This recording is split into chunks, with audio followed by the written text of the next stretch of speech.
Hello বন্ধুরা, আমি মৌ। আমি আবারও নিয়ে চলে এসেছি একটা নতুন ব্লগ নিয়ে। তো এটা আমি গ্রামে চলে এসেছি, তো দেখতেই পাচ্ছ শাক বাছছি। তো দেখতেই পাচ্ছ একদম ফ্রেশ টাটকা শাক, একদম বাড়ির বাগানে। এগুলো হচ্ছে কলমি শাক। আমার শাশুড়ি মা তো সারা বছর কিছু না কিছু বাড়িতে লাগিয়েই রাখে। তো বন্ধুরা দেখতেই পাচ্ছ আমি বাড়ি চলে এসেছি। বাড়ি চলে এসে একদম রান্না করতে বসে পড়েছি। এগুলো হচ্ছে আমাদের বাড়ির একদম শাক, তাজা একদম কলমি শাক। রসুন দিয়ে করবো। আমাদের কাদের কাদের প্রিয় অবশ্যই কমেন্টে জানাবে। এই যে এখানে গাছের ডালপালা লাগাচ্ছি, গাছের ডালপালা দিয়ে এইগুলো দিয়ে মানে রান্না করছি।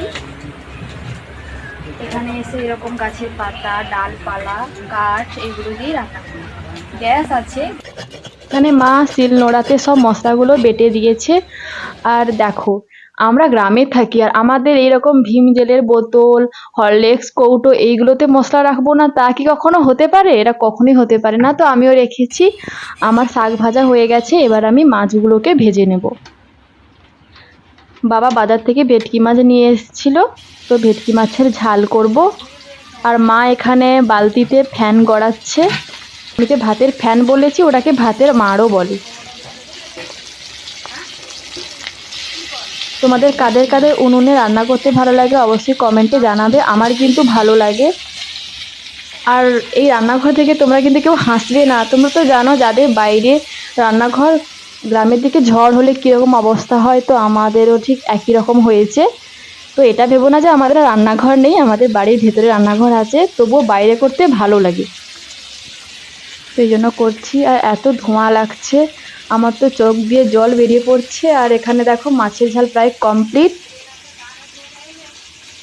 এবার নামিয়ে নেব। আর দেখো অন্য রান্না করছি, কিন্তু পুরো কড়াইটা কিন্তু কালি হয়নি। দেখো যেইটুকুতে আগুন লেগেছে ওইটুকুই কালি হয়েছে। মা উনুনটা এমন তৈরি করেছে, খুবই সুন্দর। আর কালি খুব তাড়াতাড়ি উঠে যায়।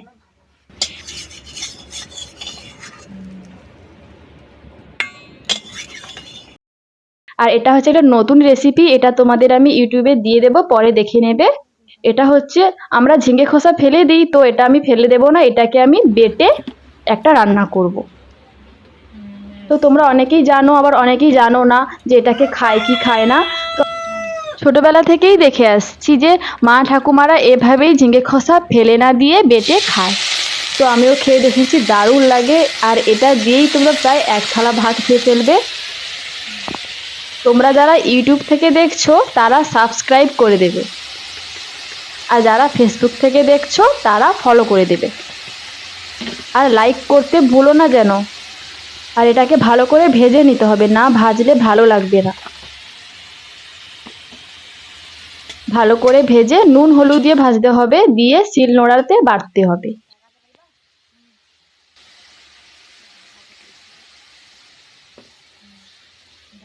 এখন আমি এই কাঠে জ্বালানিতে রান্না করছি, এত ধোঁয়া হচ্ছে কি বলবো।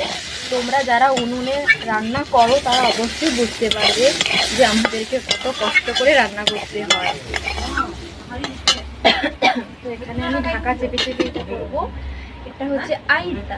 তোমরা তোমরা কে কে চেনো এই জিনিসটাকে আমাকে অবশ্যই কমেন্টে বলবে। তো এটা হচ্ছে ঝিঙের খোসা, এটাকে আমরা আইতা বলি, অনেকে এটাকে চুপি বাটা বলে। এটা বেটে খেলে দারুণ লাগে। এটাতে চিংড়ি মাছও দেওয়া যায়। বেশি কিছু উপকরণ লাগে না, হলুদ, লবণ। আর ভাজা হয়ে গেছে, এবার আমি নামিয়ে নেব।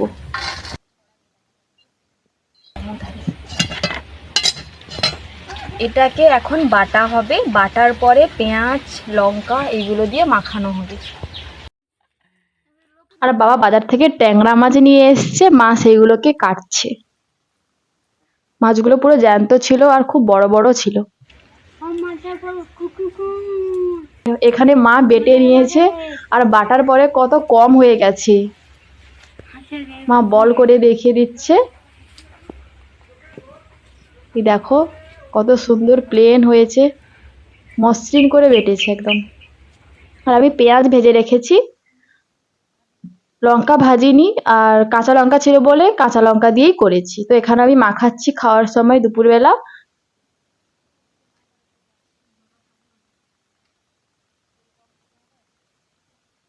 বেশি কিছু উপকরণ লাগে না, নুন, হলুদ, লঙ্কা আর পেঁয়াজ, তেল। যেভাবে আলু সেদ্ধ করো ওই রকমই। অবশ্যই তোমরা বাড়িতে এরকম বানিয়ে খাবে, দেখবে দারুণ লাগবে। আমি 5 ভাগে ভাগ করে নিচ্ছি এখানে, যেহেতু 5 জন খাবো।